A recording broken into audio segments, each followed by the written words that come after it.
Okay. Hello, Ybor City. Well, it's great to be back in Hillsborough County, and I want to thank all of you all for coming here today. This is, I think, our second to last bill that we will be signing to wrap up this most recent legislative session. So we're going to do this. I have one more I'm going to do, and then that'll be that. We've gotten through hundreds. I mean, I think you guys did way more bills this time. I mean, like, because it was a lot. I mean, we went through a lot. We had to crunch a lot of information and data. So we're doing, and this is a really, really great announcement. So we look forward to being able to talk more about that. First, I just want to recognize some of the folks that we have with us here. We do have our Lieutenant Governor, Jeanette Nunez, with us today.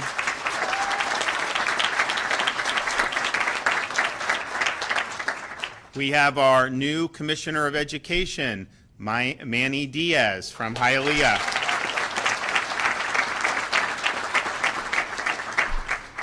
Dr. Ken Atwater is hosting us, the president of HCC. Thank you so much.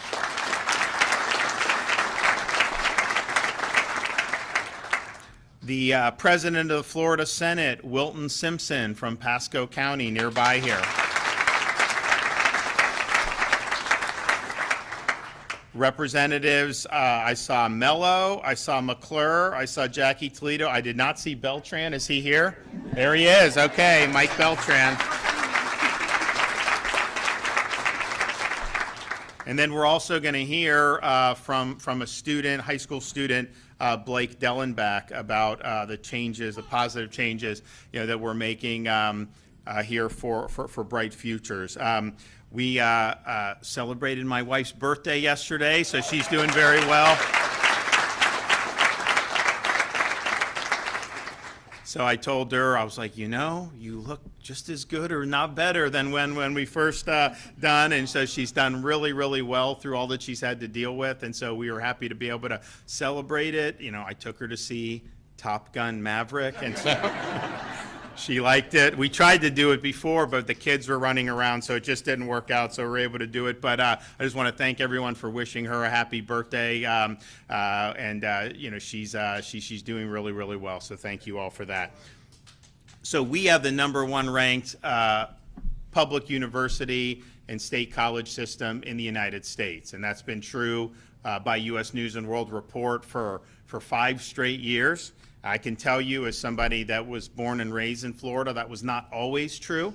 It's something that we've seen a lot of positive impacts from a lot of what policy has been in the state of Florida. We've had a lot of support from the legislature. We've had a lot of people volunteer their time to serve on these boards to make sure that these institutions were providing high quality education. And so we're proud of that.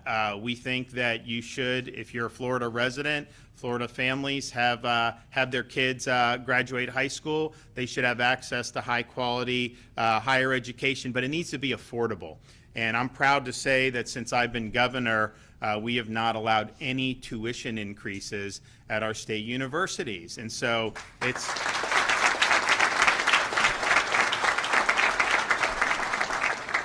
there aren't very many places that you can go and get a credible 4-year degree and pay $6,000, $6,500, $6,800 for tuition. That's just not even in the realm of possibility in almost any other place throughout the country, but certainly it's not the case if you have a high quality institution. And so we think it's very important that this remain affordable. I'm a big believer in higher education, but I'm not a big believer in plunging people $150,000 in debt with a degree in zombie studies. That is not a pathway to success. And so the idea that do whatever you need to do, mortgage your entire future just to get a piece of paper, that's bad advice. That's not advice that we provide in the state of Florida. And so it is important that this is something that's attainable for people and that is not going to have a massive millstone of debt around the neck of everybody that graduates from these institutions. That is definitely true in other parts of the country. Here for our state institutions, it's not true.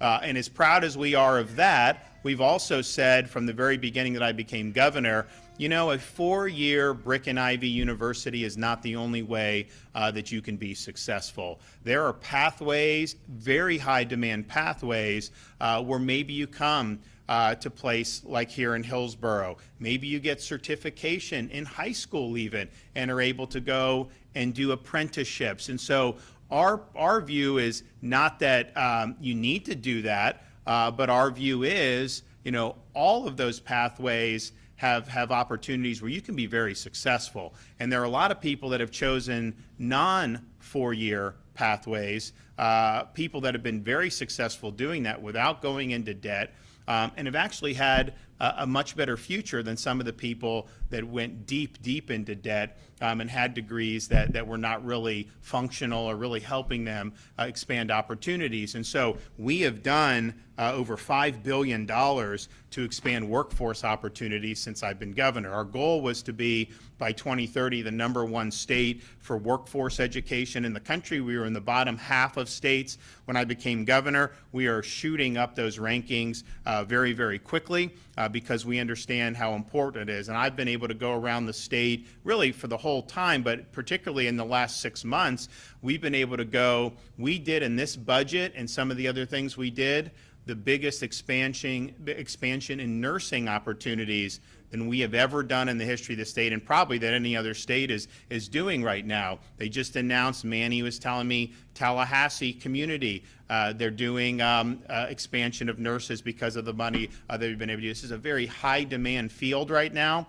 It's something that if you go through this, you are going to have a job. Every time I see these nursing students, I tell them, you will definitely be employed, you know, once you get through this. And so we've done CDLs, commercial driver's license, because we need to have more truck drivers. We need to have more people that can work on the trucks. So we've been able to do all these different things, and it's made a really significant impact. And so the bill we're talking about today will have a huge impact both for people pursuing the 4-year brick and ivy pathway, as well as for people who are pursuing different pathways, particularly in conjunction with our state colleges. And if you think about, we now have about 120,000 students that this year will receive the Bright Future Scholarship in the state of Florida. That is affecting families in every corner of this state, and that's something that has been huge to make sure that everybody has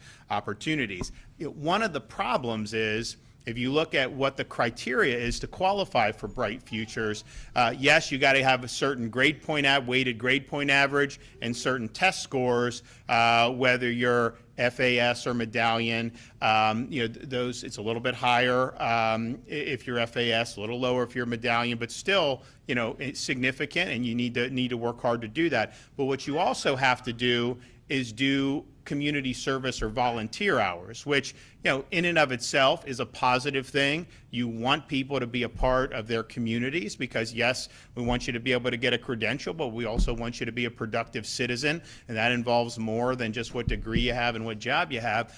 So that's good. The problem, though, I think, is not every student has the luxury of being able to just do volunteer hours. I mean, we have students who come from lower income families who need to work to be able to help support their families. And they should not be denied the opportunity to qualify for a scholarship just because their socioeconomic background makes it more difficult to be able to do this type of volunteer work. And so we think that if you're somebody that is having to actually work, particularly as a high school student, to be able to help your family, that those hours should also count toward the community service hours so that you too can be eligible for the Bright Future Scholarship. And so, and we have also seen a decline in the number of high school seniors who have been eligible, and I think part of the reason is because of that. So what we don't want is to take a scholarship and make it out of reach of a student just because of their family circumstances. In fact, those are the students that probably will benefit the most from having these. I mean, we have people, this is not an income-based program, and so we have students who have the merit and they qualify and they deserve it, that they get it, but who come from more affluent families where stroking a check for 68 would not really be as big of a burden on them, and that's great. I mean, and we want people to do well, but we want to make sure that these scholarships are really helping to lift people up. And so the bill we'll sign today, House Bill 461, will expand eligibility requirements for the Bright Future Scholarship, and it will include this paid work experience. This will allow somebody that works 100 hours to be able to apply that and be able to qualify for any of our Bright Future programs. So we have 75 hours for Medallion and 100 hours for Florida Academic Scholarship, and it counts for both of these. And so this will be something that's very important. If you think about it, if you look at our state universities and state colleges, if you get these scholarships, the chance of you needing to go in debt at all is really low. To the extent you do, I mean, it's basically when the tuition's paid for, yes, you got to pay books, you got to pay living expenses, food, some of that other stuff. Some of those expenses you would have no matter what you're doing, to be frank. So this is really, really important, and this knocks it out for those FAS scholarship. You get the 100% of the tuition just paid for. That's a really, really big deal. So you no longer have to decide between working a job to support your family or qualifying for opportunities in the future. You're going to be able to do both. And what we also are able to do is build off the success we've been able to do in terms of our state colleges. And so right now with this situation, you will be able to apply the work requirements as well, or the volunteer with work, but you're now able to get 100%. If you're a Medallion Scholar under this bill, you will get 100%, not just 75% of your tuition paid for at our state colleges. And so when you're talking about helping people go into those pathways, Medallion Scholars, I mean, these have been good students. I mean, so to give them 100% at these state colleges, that's going to make a world of difference to produce more nurses, to produce more people in these vital fields where there is a deficit of qualified people right now. And when that happens, that means that people are willing to pay more to be able to get you. There's a great opportunity here. We just got to make sure we have the pathway. So I think having the work requirements or the people that are doing jobs satisfy the volunteer hour service, I think that's a reform that was long overdue. I think it's going to make an impact. But then on this state college front, I mean, to be able to get 100% of tuition at any one of Florida's state colleges as a Medallion Scholar, the 75% is generous, but this way it's just totally off the top. Many of the people who go to our state colleges grow up in the area, they go to their local state college, and so really tuition is the main expense that they're looking at beyond what they're already doing in their everyday life. And so I think this is going to make it easier for people to be able to get in and be qualified in things that are really going to make a difference. And so we've been a big supporter of Bright Future since I've been governor. We wanted to make sure that that it's something that Florida families know is there. And then combined with us holding the line on tuition, I don't think there's a single state in the country where post-secondary educational opportunities are as affordable as they are in the state of Florida. And that's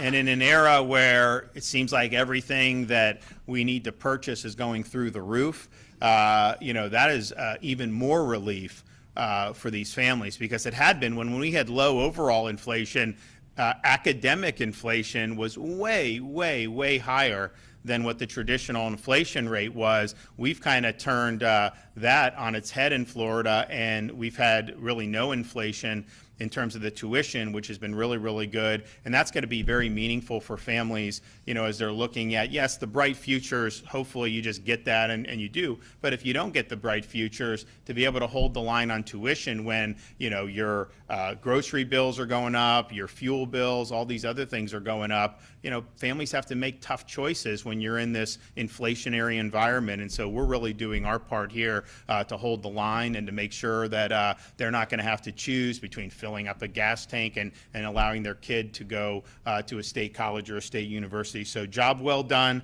We're going to hear from some folks, and then I'll sign the bill at the end. So first, we'll hear from our Lieutenant Governor, Jeanette Nunez.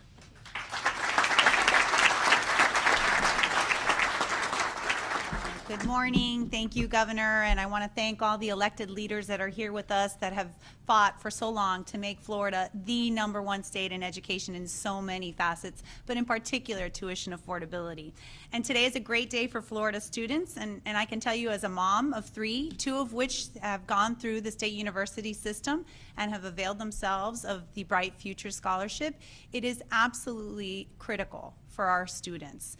We know, as the governor mentioned, how difficult it's been with inflation and 40-year high. The cost of living has accelerated at rates that many Florida families are struggling with. And so for us, our administration has made sure to prioritize education and things like financial literacy, making sure we have career and technical options, and making sure, again, that our tuition remains affordable, because so many students in Florida look to the future, and the way for the future for them is through our colleges and our universities and through career and technical opportunities.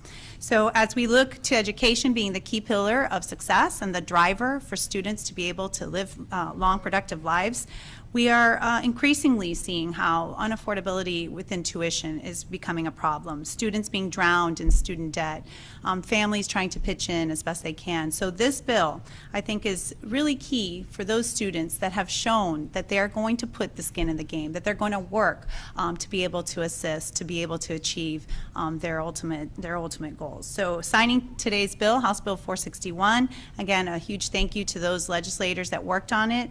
I believe that it's a testament to our administration's continued commitment to prioritizing education and to making sure that we meet students' needs. And so I want to thank the governor and everyone that's involved in this important initiative. We recognize that for us, work and sacrifice of so many students is something that needs to be addressed and needs to be rewarded. And with that, we continue to push forward policies that are going to make Florida the free state of Florida, but also the education state of Florida. So thank you very much.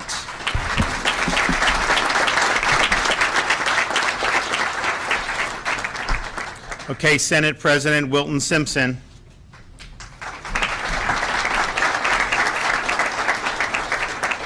Thank you, and I'd like to thank everyone for being here today. This is a very important day. As someone who grew up on a farm and worked from age of 10 paying Social Security, this would have been my kind of a bill had I chosen to go into university out of school.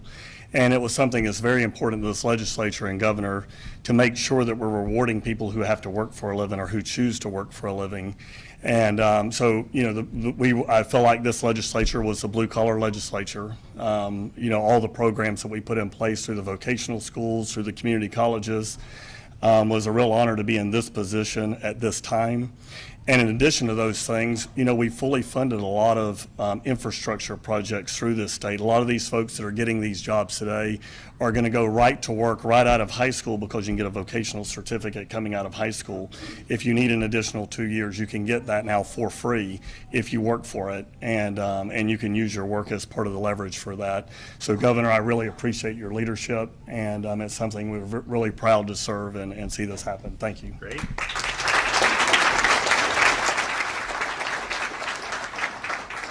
All right, and now we have a student, Blake Dellenbach.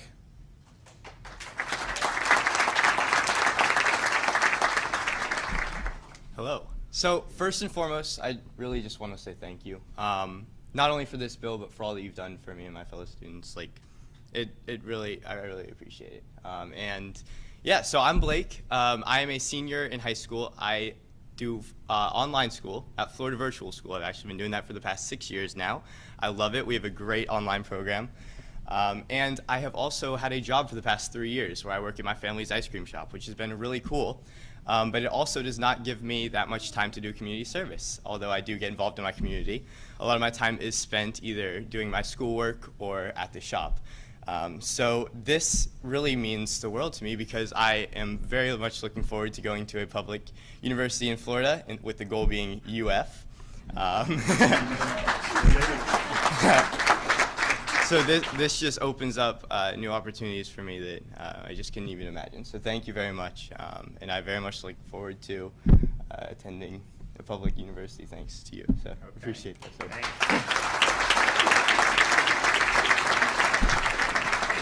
All right, Commissioner of Education, Manny Diaz.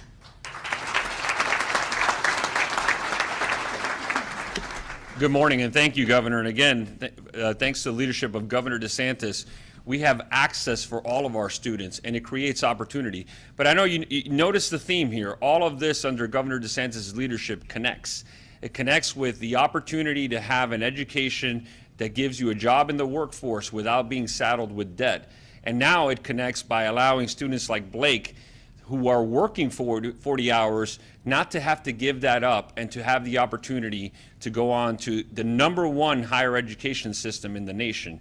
And that includes now 100% for those that want to go to state college under this program of Bright Futures that leads to a job. And think about it. You're having access, regardless of what your socioeconomic status is, to the #1 education system in the country and going directly into the workforce without debt.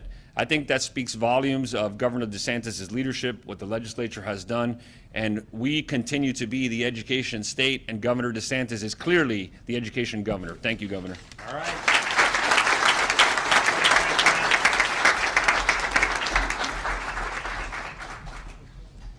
All right.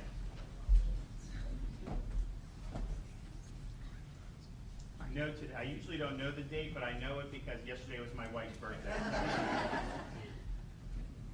All right.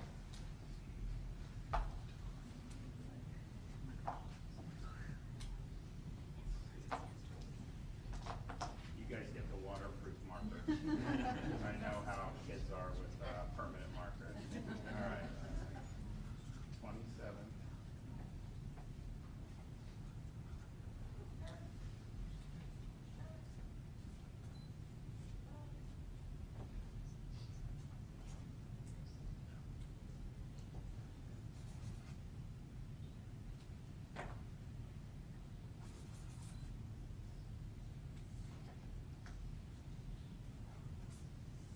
All right, here we go. It's a good one.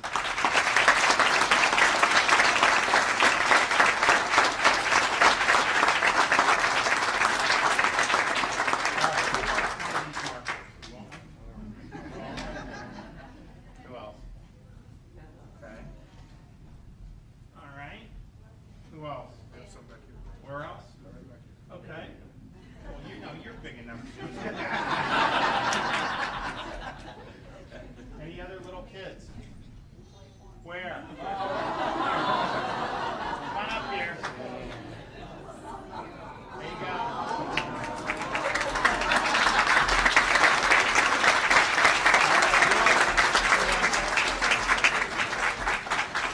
Anybody else?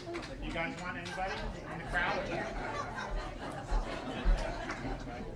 What about kids? Any kids? Where? You guys are lucky. Thank you.